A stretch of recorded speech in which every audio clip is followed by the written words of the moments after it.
Greetings and welcome to Ethio-Digest, and thank you for joining us. In today's program, we decided to talk about three items. Firstly, we'll look at the progress made in the forming of a coalition in Ethiopia against the reign of Abiy Ahmed. Secondly, we'll explore our rationale for pursuing a peaceful resolution to the current and future wars in the country. And finally, we'll do our best to explain why we urge, ask, and task Ethiopians to give peace a chance, and most importantly, we'll present our argument for our cautiously optimistic claim that there is light at the end of the tunnel. Thank you for joining us.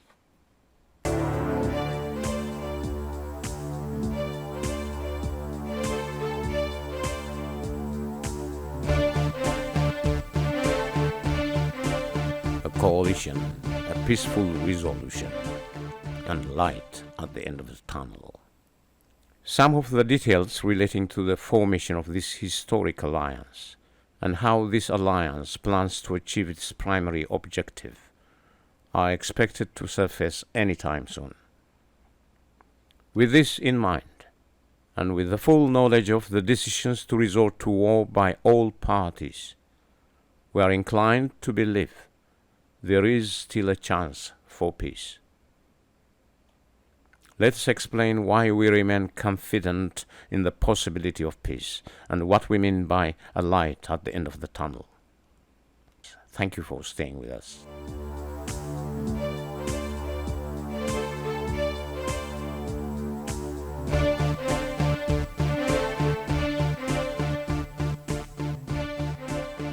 Cynics across the board would be disappointed, but as far as we're concerned, our claim for seeing a light at the end of the tunnel is deeply entrenched on scientific reasoning.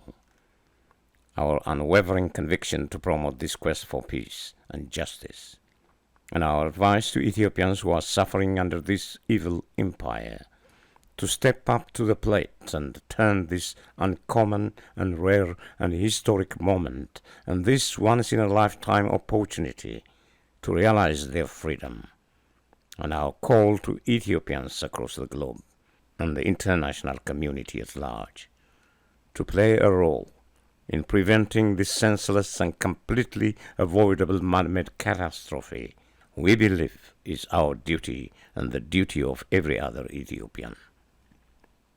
But we must admit that this formidable task is neither a futile exercise, nor should it be taken for granted to bear fruit. Before we talk about our sincerity in the possibility of peace, we find it appropriate to take a glance at the present military and political confrontation in Ethiopia. This brief summary will weigh the danger of going to a full-scale regional conflict and will provide the baseline and lead us to our unambiguous prediction as to the outcome of the battle at hand. Let's look at the following key points. The camps, the warring parties, and the war at hand. We have Abiy Ahmed and his regime, well funded and equipped by the Emiratis, and totally responsible for initiating and declaring all the wars of the last 8 years in Ethiopia, who also, at the behest of his master in Abu Dhabi, is supporting the Janjaweed militias, also known as the Butchers of Darfur and Khartoum. Standing against this tyrannical rule, we have Ethiopians from every region and political entity in the country, armed and otherwise, who are poised to bring an end to Abiy Ahmed's regime. In a nation whose population is more than 130 million, a conservative estimate of a little more than 100 million Ethiopians, and the regions they live in are either controlled by these opposition forces or are considered to be no man's land. The biggest progress in the Ethiopian political landscape in the last 1 year has been the formation of this alliance against Abiy Ahmed's regime. A key takeaway from this antagonistic relationship between Abiy's camp and the people's camp confirms that both camps have declared war against each other, They have also reminded us that the war will culminate in the destruction of the declared enemy. In other words, it will be a fight to the finish. Let's make no mistake about it. Civilians that will be killed by their own Ethiopian brothers and sisters, and the number of Ethiopians that will perish will surpass anyone's expectations. Our recent history has confirmed to us what the fate of every woman and girl in this war region would look like.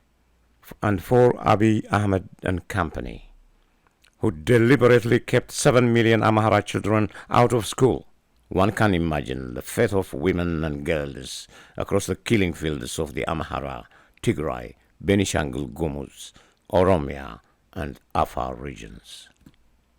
Why we advocate for peace is not only because it is the wish of every Ethiopian community, but it is also because our deep-rooted conviction and belief that Ethiopians have a right to life, a peaceful and joyful life, now and forever.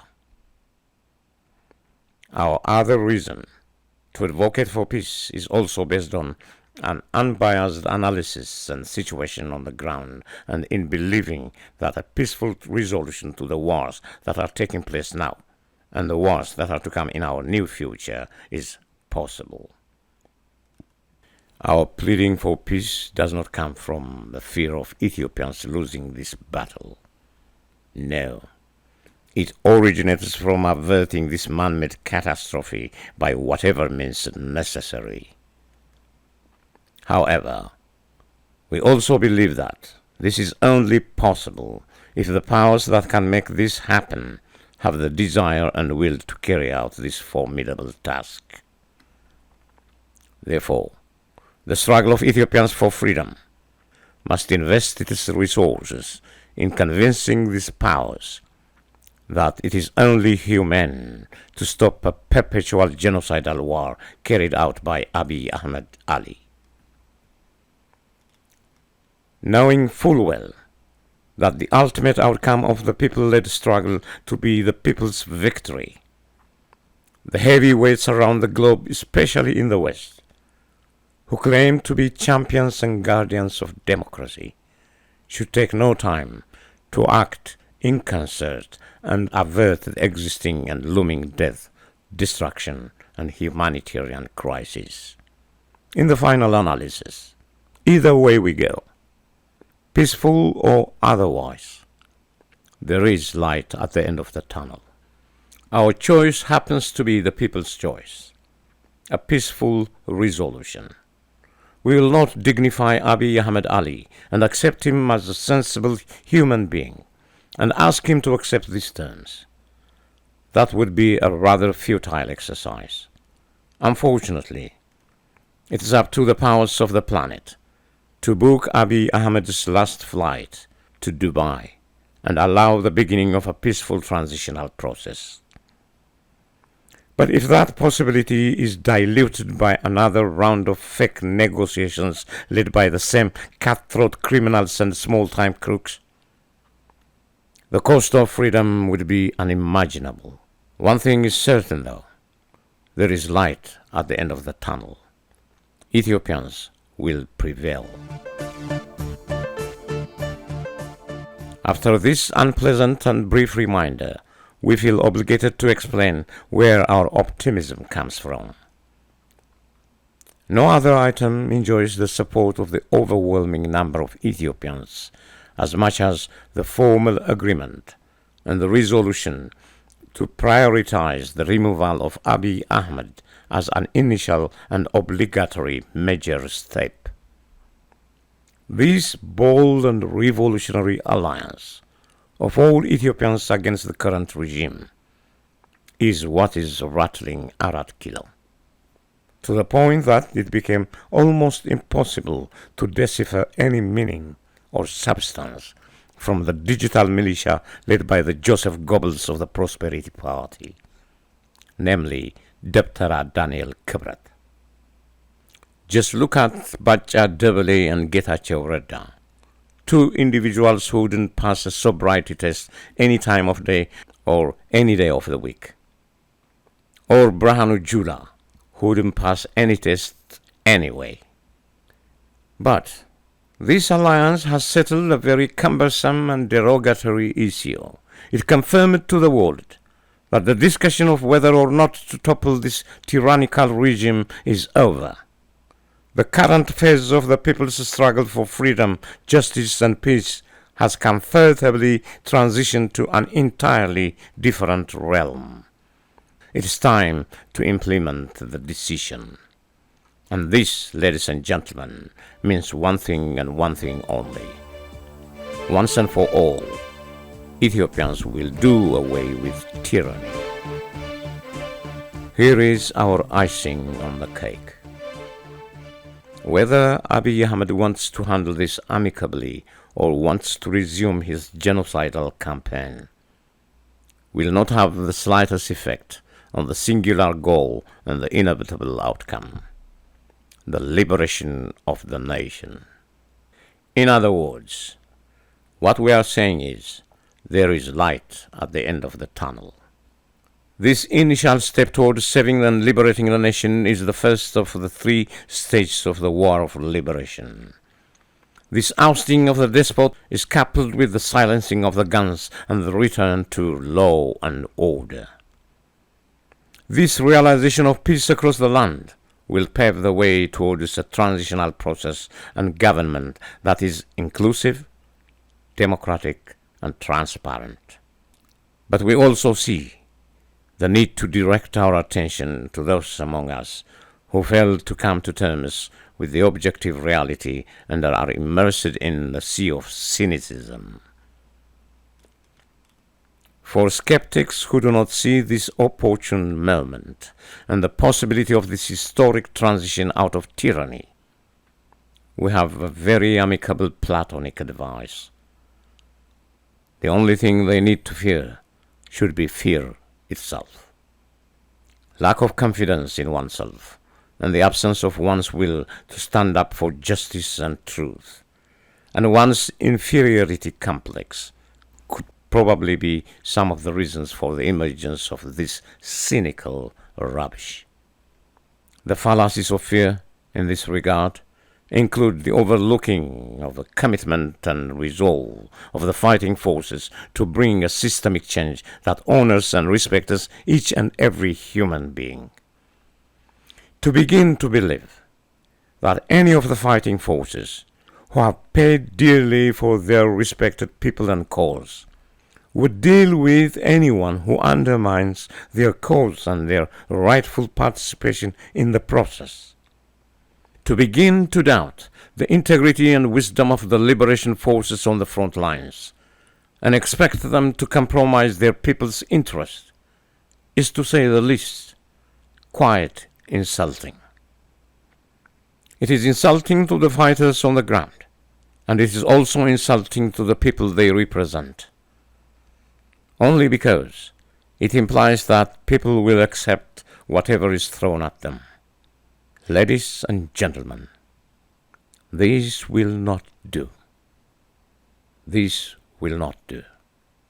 This will not be the Ethiopia generations died to constitute. We need to educate the naive as well as the xenophobic among us and march together, because there is light at the end of the tunnel. Because people will never again lose their rights, their voices, and their votes. The abolition of tyranny, which begins with the ousting and bringing to justice of Abiy Ahmed, would not be complete until Ethiopians pulled the guardrails to prevent this type of man-made catastrophe from ever happening again.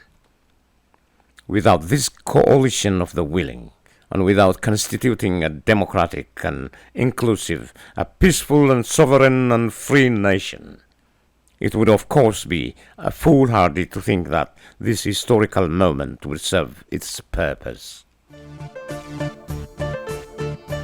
With that cautious and yet optimistic note, we want to conclude our presentation for the day. As we do so, we want to remind you to please feel free to post your comments in the comments section below and resume the conversation. We also want to remind you not to forget to like and share our programs. Thank you for joining us, and we wish you the best of times.